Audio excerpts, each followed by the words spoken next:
Новенький, симпатичный такой. Я его первая заметила. Ой, девочки, даже не мечтайте. Он мой. Куда вам обеим до меня? Смотрите.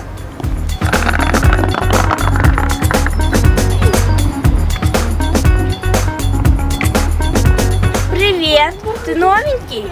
Хочешь, я тебя добавлю в контакты? У меня около 1000 друзей и 150 подписчиков.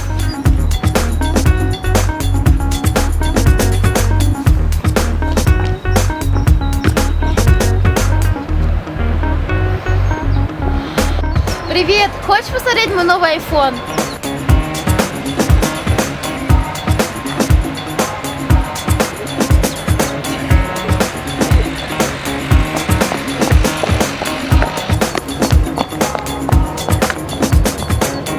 Слушай, а пойдем в кино? Я знаю тут самые классные премьеры в городе.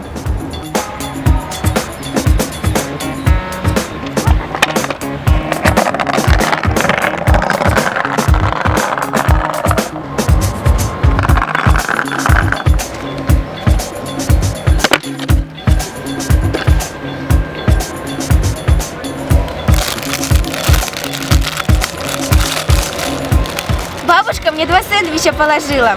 Будешь? Хочу. Спасибо. Кстати, меня зовут Никита. А меня зовут Сания. Очень приятно. Кстати, давай постучимся друг другу в друзья.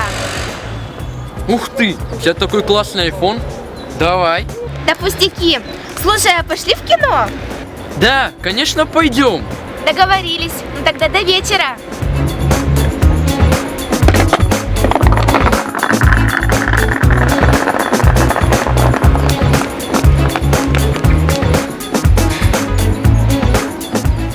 Дилетантки. Начали с чего начинать? Даже не заметили, что он голодный.